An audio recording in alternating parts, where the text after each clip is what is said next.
Idazlea bakarrik irudikatzen dugu. Paperaren edo ordenagailuaren aurrean oso fuerte pentsatzen. Bada neurri batean lan bakartia, baina ez erabat. Idazleak bere lana fintzen lagunduko dion kidea izan ohi du gertu, aliatu bat. Bere alde edo behintzat literaturaren alde eginen duena. Editorea. Hau badabil da, eta bigarren saio hontarako hartu eman horretan dabiltzan 3 lagun elkartu ditugu. Argitaletxe baten lema orain gutxi hartu duten 2 editore, eta 3 edizio prozesu bizi izan dituen idazlea.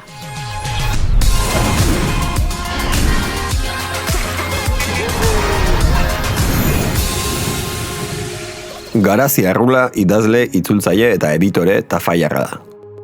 Txalaparta argitaletxean jarduten du editore gisa. Editorea da Uxu Errazkin ere. Erein argitaletxean zehazki.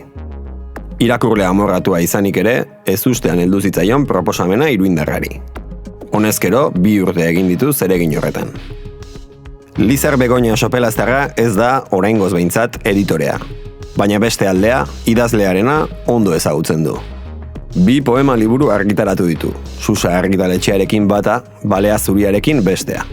Eta orain, lehen eleberria ari da ontzen. Elkarrek plazaratuko du. Eta anabasa honetan, gidari eta bidelagun, Amets Aranguren.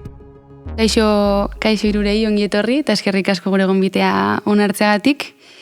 Editorea, edizioa, liburugintza, uste dut, ez dakitola ikusten duzuen zuek, igual barrutik mundu hori ezagutzen ez dugun ondako, badela nahiko misteriotsua den mundu bat. Gaur saiatuko gara, zuen laguntzarekin argi pixkat ematen horri, eta seguro laguntzen diguzuela. Uxu zurekin hasiko naiz, 2008 batean hasi zinen Erengo editore lanetan, aurrez igual argitaletxe baten barruko dinamikak gehiegi ezagutu gabe. Ez dakit, espero zenuen hortatik orain praktikan ikusi duzun horretara tarte handia egon den edo. Hasiera batean neukan oso erromantizatuta lan hori, ofizio hori, ikusten nuen editorea irakurtzen, bai, hori jakina egiten dugu irakurri, baina gero bidean, pentsa liburu baten prozesu guztian, gauza asko gertatzen aldira, eta arazo hoiek eta oztopo hoiek kudeatzen ikasi dut bide honetan, eta adibidez hori izan daiteke aldea. Nik imaginatzen nuen nire burua bulego batean irakurtzen, sofa batean nahiago, eta ez nuen sofa hori aurkitu, eta irakurri bai irakurtzen dugu, erabakiak hartu behar ditugu, bai ezkoa edo ezkoa eman, baina prozesu horren baitan gauza asko daude, eta hori guztiak kudeatu behar dira aldi berean, eta hori da igual sorpresa handiena izan dena. Lizar, zuri tokatzen zaizu gaur, editore ez diren idazlen ordezkari izatea, editorearen figura hori, kanpo begirada hori, estimatzen da eta beharrezkoa da, imaginatzen dut, baina badago beldur bat pixkatere igual, komatxo artean, zurea den lan hori beste baten eskutan usteko orduan. Bai, nik uste bietatik badagoela zerbait, ez? Alde batetik uste dut hori asko estimatzen dela kanpo begirada bat, gainera edizio lanean esperientzia duen pertsona batena, eta probat prisma irakurle eta idazlearen arteko prisma zabalago bat duen begirada bat, eta nik orain arte izan ditudan argitalpen lanetan eskertu izan dudan figura bat izan da, eta asko lagundu didana. Eta konfiantza ere uzten zaiona, ez? Eta aipatu duzun bezala, uste dut badagoela ere beldur hori, ez? Aipatu duzun beldurra ere egon badago, paralelismo bat egitearren agian izan daiteke aur jaio berri bat beste baten eskuetan ustea bezala, ez? Eta hainbeste mimatutako lan bat, uste dute resistentzia bat badagoela idazlearen aldetik, apur bat preste egoteko datozen aldaketen aurrean, resistentzia moduko bat, ez? Uste dut osasuntzua dela, alde batetik norberen nortasuna edo idazlearen nortasuna edo lanak apur bat bere horretan jarraitzeko, baina konfiantza izan behar dela batzutan, beste begirada hori, batzutan idazlea ez da heltzen, beste perspektiba horretara, ez orduan, bietatik dago, uste dut. Bale. Garazizuk ezautzi dituzu pixkat bi aldeak, ez? Idazlearena eta editorearena. Ze ematen dizu idazle izateak somatzuzuna faltan editorearen paperean eta alderantziz? Nik uste dut gauza iguala dela, ez? Batean faltan sumatzen duana, bestean daukadana, eta hasi nintzanean, idazle hasi berria izan da, ikuspegia mugatua da nahita, ez? Norbere liburua eta norbere prozesua, eta horri dagozkionak. Eta orain, 11 liburu esku artean ditu dela, ikuspegi globalagoa dut, liburuaren kate osoa eta sektorea bera ere presente daukat, ez? Orduan, idazleekin harremana esan duna Lizarrek, ez? Zaintzekoa da, gainera kontra esan handia baita, ontatik ezin bizi izatea idazleek, baina gure kasuan tradizio luzeko argitaletxe bat izan da, txikia eta independentea, harremana zaindu nahi dut ere imprentarekin, liburu dendekin, irakurleekin eta barrez, eta praktikara etorrita bazkenean lana akonpainamendu bat da, idazleari, itzultzaileari, ilustratzaileari bere lanean laguntzen diogulako, ez? Orduan, bazuk aipatu aliatu figura edo holan ikusten bada gaizki ez. Eta pixkat orduan aipatutakoa bitara, ez? Xalotasun hori idazten edo bakarrik idazten nunean, eta ez editore lanetan ez den bilanean, xalotasun hori orain pixkat faltan dut, eta onuragarria ere bada iruditzen zait.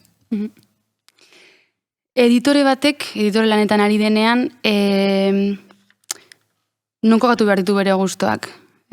Prozesu hortan badute lekua, ez, alde batera uzten baldin baditu, zeren alde egin behar du edo noren alde, irakurlearen alde, idazlearen alde, ze leku dute pixkat zaletasun horiek lan hortan? Nire kasuan, bilatzen dudana da lan honetan oreka. Nire gustuek garrantzia daukate, bai batzuetan nire gustokoak diren idazleak edo kasu honetan itzuli izan ditugu, ez? Nik igual aukeratu dalako, hau gustoko dut eta hau nahi dute euskeraz izan, ez?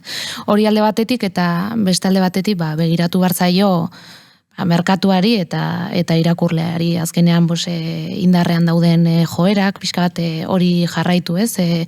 Nazioarte mailan egiten denari eta batez ere irakurleek gure kasuan eskatzen dutenari, ez? Jarraitu eta hori bilatu. Oreka bat. Ados nago usuek esandakoarekin, ez da posible guztiz baztertzea, norberaren filiak eta fobiak, hori kontrakoa esaten duna gezurretan dabil. Lortu behar dena da, igual horiek ez gaitzaten determinatu, ez, edo gidatu erabakiak hartu behar ditugunean.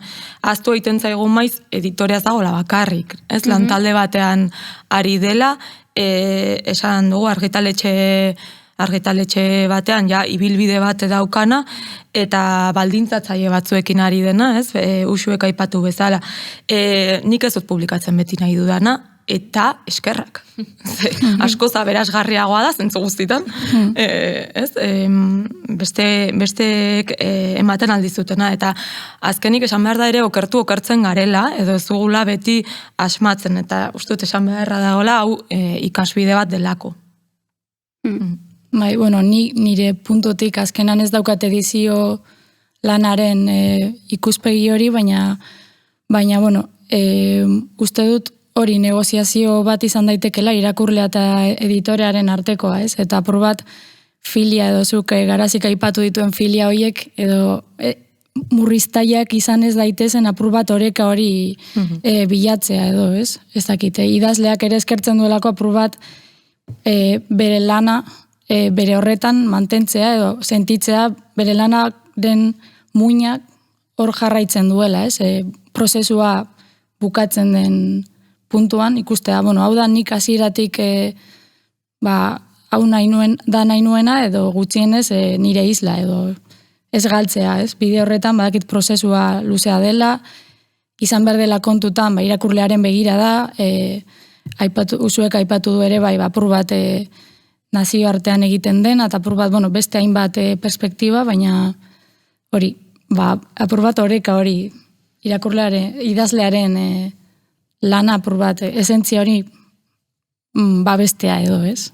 Hori da erronka. Akordatu naiz, aurrekoan izan genuen Estitxu Fernandezekin aurkezpena, eta berak oso ongi azaltzen zuen nola ez harreman, akonpainamendu harreman hau ez, editor eta idazle edo beste artistan artean nola, esaten zuen, batzutan ikusten zuen, igual etzalain positiboa liburuarentzat edo igual hor bazegolak klak bat edo ez, editoreak aldatuko zukena, baina ulertzen zuen niretzat importantea zala hau hemen agertzea, eta horrek etzula hainbeste kaltetzen edo liburua edo liburuaren erritmoak edo dena delakoa, eta hor Lizarrek aipatu du negoziazio hori ez, eta horreka bai. Beste gai bat ere honekin baduna zer ikusia, eta igual pixat komplikatua ere badena, batez ere editoren dako, ez, zilegitasunarena. Justo zuek biak bazarete ja lehendik martxan zegoen proiektu batean sartu zareten bi editore, ez dakit modu gatazkatxu batean bizizan duzuen pixka bat zilegitasun hori komatxo artean irabaztearena edo lortzearena. Ereinen kasuan nahiko prozesu naturala izan da, belaunaldi aldaketa zetorren eta haiek ikusi zuten gauzak aldatzen ari dira eta gu ere horretan sartuko gara. Alde horretatik argitaletxearen partez eukidudana izan da babes osoa eta askatasuna nire hildo editorial hori markatzeko eta benetan babestua sentitu izan naiz. Gero badaude kanpoko begiradak idazleen partez edo irakurleen aldetik ere izan daiteke batzuek ez dutela ikusten, ez? Igual ohituta daude figura bat ikustera eta ikusten dute igual emakume bat, gazte bat, ez bi gauza horiek izan dira determinanteak nire kasuan, eta alde horretatik, aldaketak beti dira zaila guztiontzat. Eta kasu batzuetan, idazle batzuek ja eukidute ez egiteko modu bat, eta zuzoa zara, eta dituzu zure irizpideak, eta zure egiteko moduak ez hobeak, ez txarrak, ez aldatu da prisma hori, ez. Eta ordan aldaketak izaten direnean, kostatzen zaigu, eta zuk esaten duzuna, ez, konfiantza hori ere, berreraiki behar da, ibilbide luzea izan duten idazleekin, hasi berriak direnekin, eta alde horretatik, oztopoiek nik behintzat bai izan ditut, gutxi izan dira, hori egia da, eta horiek konfiantza sare hori eraiki behar da, eta horretarako gaude. Baina, gero badago ere, zuk zeuk egiten duzun irakurketa, impostore sindromea, eta zer egiten dut nik hemen, gauean etortzen zaizkit mamuak, ez, zer dakit nik, ez, besteek ez dakitena, ez, eta zer gaitik nik aipatu behar dizkiot, aholkoak eman idazle bati, ez, 5 liburu dituen idazle bati zer esango diot nik, zer esango dut, zer karpen egingo dut horretan, ez? Baina, hori betikoa da eta emakumeen artean gainera, sortzaileen artean gertatzen da. Gainera, ofizio hau jardunean ikasten da, ez da enion, hemen behintzat gurean ez da ikasketarik, eta beraz, prozesu bat da, eta bidean ikasten duzu. Eta funtsa da, azkenean, mesfidantza edo resistentzia horiek albo batera uzteko da gauzak ongi egitea. Eta esan nahi lan egitea, eta ez duzu besterik, eta nahi duenak ikusiko du. Gero, saretzea ere garrantzitsua da, eta pertsonaletik, ez, usuek esan duna, eta guk geuk ere nori ematen diogun autoritatea, ezta? Elkar zaintza bat iruditzen zait badagola, naiz eta norberean dabilen, lanaz lepo gabiltzalako denok, eta nik adibidez haunitzi jotzen dut galdetzera. Dakienari galdetzera eta dakienari entzutera. Eta iruditzen zait hori oso importantea dela onartzen baititut nire mugak, haunitzirenak, eta baina horregatik ez gure burua gutxietxiko edo zanen ez, makalaldiak denok ditugu, eta zer egiten dugu hemen, bale, denok, baina ez dugu, ez, baina azkenan, txandakoa galdetuz eta entzunez, holan ikasiko dugu. Eta iruditzen zait urtetan elikatu dugula editorearen figura bat ez oso osasungarria edo jasangarria, inkluso, ez? Eta orduan, iruditzen zait gaur egun pixkat koralagoa bihurtzen ari dela hori eta positiboa dela. Zuk Lizar, ikusten zu idazle gisa, zilegitasun hori aitortzen diezula editoriari edo orokorrean aitortzen zaiola? Nik apur bat, zuen hildotik apur bat jarraituz, uste dut eskertzen dela edo estimatzen dela apur bat editorearen figura apur bat zaurgarria ere ikustea alde hori, ez? Ez ikustea editorea figura trinko eta jakintzu bat bezala, eta hori nik uste neuretik, eta agian beste idazle askok edo sentituko dute, ez? Ikuste bidelagun bezala, editorea horrela ikusten denean, nik uste dut harreman osasuntzuago bat izan daitekela idazlea eta bere lana eta editorearen artekoa. Azkenean agian ez izatea ahots oso, ez dakit nola esan. Autoritario bat. Orduan polita da edo gutxienez eskertzen da, orain aipatu duzuena, gustatu zaiten zutea, ikusteko apur bat izan daitekela ez dela azuria edo beltza, ez? Apur bat zerbait mugikorra, amorfoa mugitu daitekena, ez? Orduan, gainera guk akatsak egiten ditugu, batzuetan edizio lanean, ez? Igual gauza bat ez aurkatu, probatu, ongi ateratzen den, gaizki atera, eta esan, igual bide honetatik ez, igual beste honetatik, eta orduan, zaurgarritasun hori ere erakusa eta islatzea, nik uste ez dagoela gaizki. Justo, ez nik uste bi aldetatik daudela beldur handiak, ez? Idazleak baditu bereak eta bere resistentziak eta editoreak ere bere resistentziak eta beldurrak, eta nik uste harreman osasuntzu bat bilatzea dela klabea edo, ez dakit, apur bat Eta helburua da berdina, gainera, guk nahi duguna da zuek ongi egotea eta egin duzuen horretaz, arro sentitzea gu sentitzen garen moduan. Azkenan, idazle asko daude, idazle bakoitza mundu bat, egiten duen liburua beste mundu bat, eta alde horretatik nahi duguna da horregon eta lagundu edo zertan, eta ateratzen denean eta publikatzen denean, bartzen dugu, Garazi, zuri ere gertatuko zaizu, hartzen dugu sekulako poza. Liburua heltzen zaigunan da, begira, beste abentura bat, beste idazle batekin ez. Justo hori galdetu behar nahi zuen orain, imaginatzen duela harreman hori oso berezia dela, eta handi batean baldintzatu dezakela bai prozesua bera, baina baita inkluso emaitza ere ez. Aipatu dituzu harremanak zaintza, ez dakit modu konsiente batean zaintzen dituzuen harreman horiek edo... Liburu bakoitzak berea dauka, eta zuzen hori joe da liburu, ofizio honen politena, ez? Gauza politenetako bat, liburu bakoitzaren bidea, eta beraz gure implikazioa aldatu egiten dela, eta aldiz, badaude urrats edo gauza komun batzuk, pentsatzen dut bera izanen dela kaso guztietan, baina saiatzen gara prozesua zaintzen eta mimatzen, noski artisten baldintza ekonomikoak hobetzea ere da asmoa, baina gaur-gaurkoz zail xamar, margen txikia dago, eta bidea eta akonpainamendu hori mimatzen saiatzen gara beraz, eta artista zainduta sentitzea, usuek esan duna, eta gustura geratzea ez bakarrik emaitzarekin, baizik eta bidearekin ere bai, ez? Oso gatazkatsua izaten da batzuetan, eta beraz bintzat presaka eta ez ibili. Prozesua izaten da oso luzea, lehen esan duan bezala, eta gertatzen aldira 1000 gauza.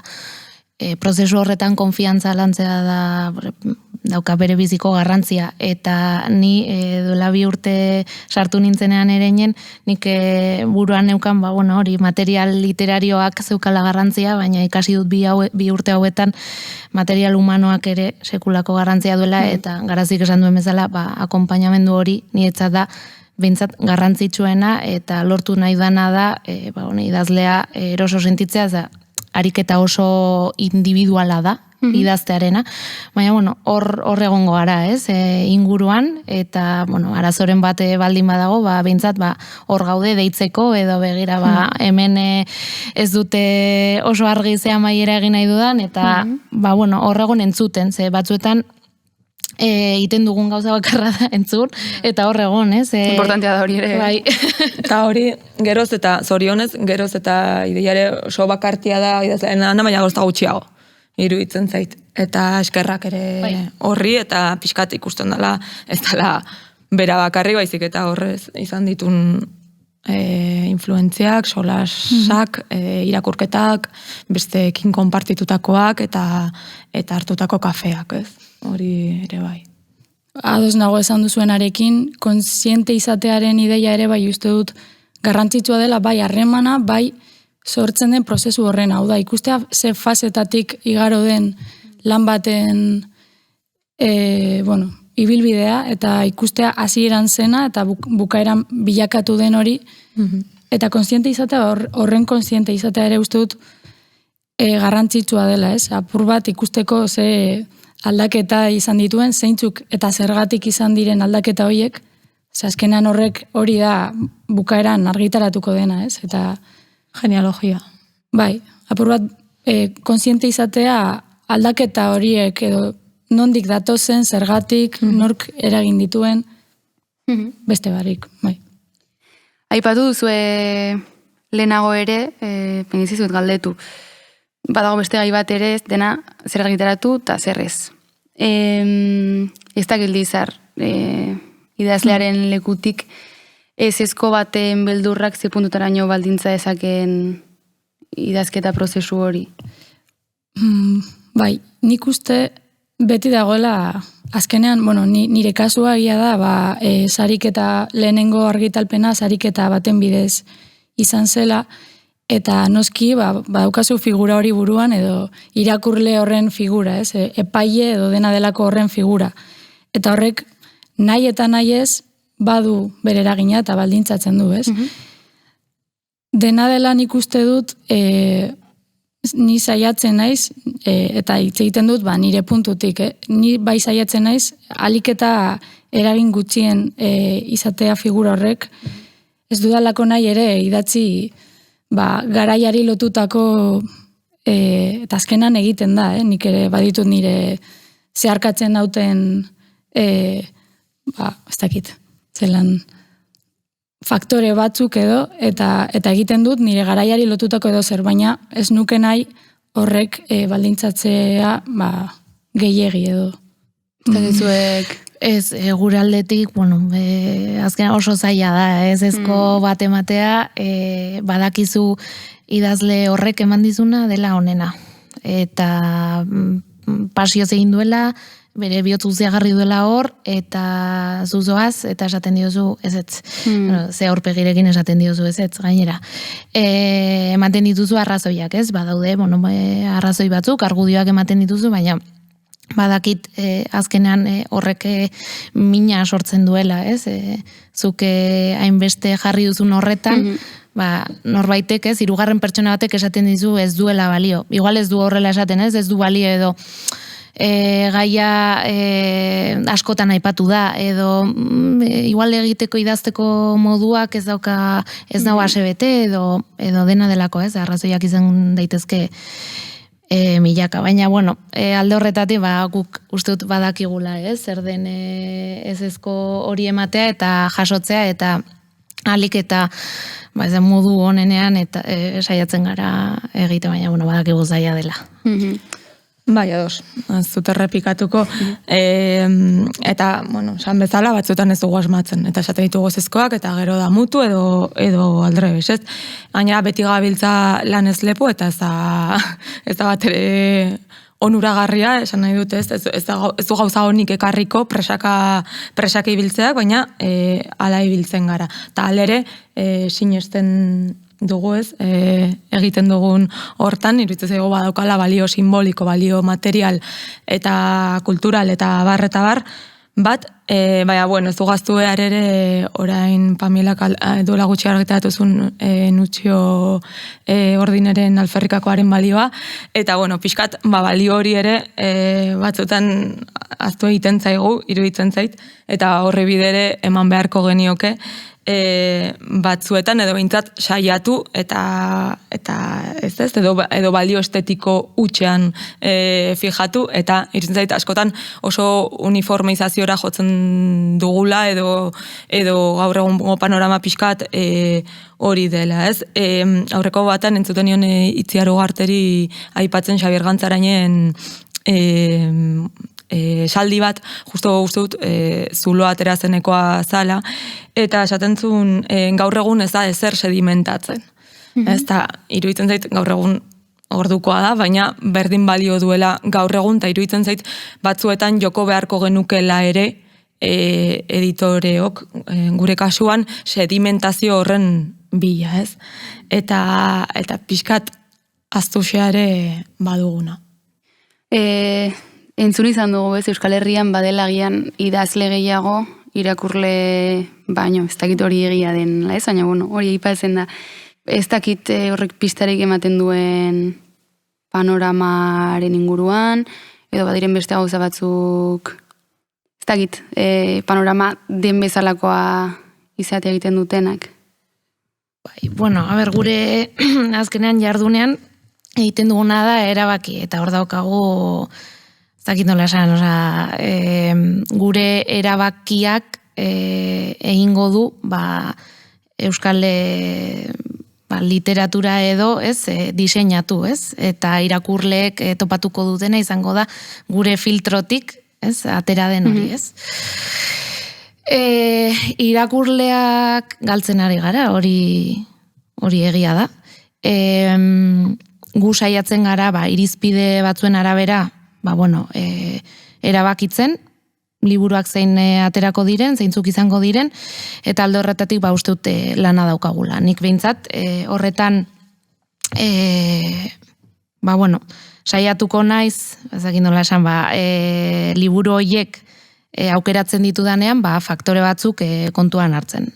Izan daiteke aniztasuna, adibidez, generoen aldetik, nik gabezi bat ikusten badut, pixkat horri heldu, ez? Eta ikusten badut, ez dela fantasia egiten edo novela erromantikoak behar ditugula, ez? Hoien alde eta pustu egingo dut eta horretan lanean ari naiz. Baina anitza izateaz gain, kontuan hartzekoak izaten dira, kalitatea, adibidez, horri ere begiratzen diogu. Gero kalitate ona eta txarra zer den, literatura ona txarra zer den, horretan eztabaidatzeko aukera izango dugu, baina hori izan daiteke anitza izatea, pixka bat edatzea, ez? Ezakit gabezia den, baina uste dut ikusi behar dugula, ez, beste leku eta txoko batzuetan zere egiten den, eta imitatzea ez dagola gaizki, aurkituko dugu gure bidea, baina bestei begiratzea ongi dagoela, eta alde horretatik aniztasun hori faltan dudala, eta horren alde egingo dudala, eta gero, kalitatea, hori ezinbestekoa da. Irakurleekin lotuz pixkate makroago baten jarriko naiz, baina iruditzen zait Euskal Liburugintzak gaur egun dituen arriskuen artean badago irakurle faltarena, baina pixkat bada euskarak berak momentu honetan, ez, bizi dituen edo bi baldintza sozialekin lotuko nuke.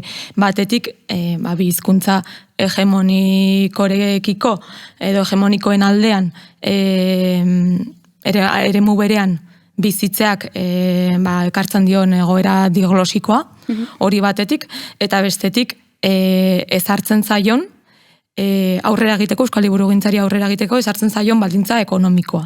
Ez? Bi arrisku horiek, eta uste dut Lander Majolok aipatzen zula prekaritate kronikoaren kontzeptua, eta hain zuzen ezin hortik atera dabil liburugintza, esanen nuke euskal liburugintza. Esan dut lehen, pixkat azken urteetan gerozta uniformeagoa dela, argitaletxeak, liburu dendak, banak eta bideak mugatzen ari dira, txikitzen edo gutxitzen ari dira, eta horrek ez dio aniztasuna aipatu du usuek, eta ez hain zuzen ugaritasun horri ez dio mesede egiten, ez, esanen dugu. Orduan, badira, bi bide behintzat jorratzekoak batetik, eta berriz makro mailara etorrita liburuaren sustapenerako behar da plan nazional bat, eta eginen duna arago diru laguntzetatik, edo ez, ekarpen ekonomikotik arago eginen duena, eta kontuan hartuko duna sektore osoa, liburuaren kate osoa, eta kultura, hezkuntza biak ere batu beharra dago, ez, eta maila apalagoa batean behar ditugu ere saretzeak eta kulturerakunde, kultureragileen arteko saretzeak eta lankidetza bat beharrezkoa dugu. Eta hortik, gero, irakurleak edo irakurketa planak eta barrez horiek ere etorriko da, baina pixkat badago nahiko panorama zerrobetua hor.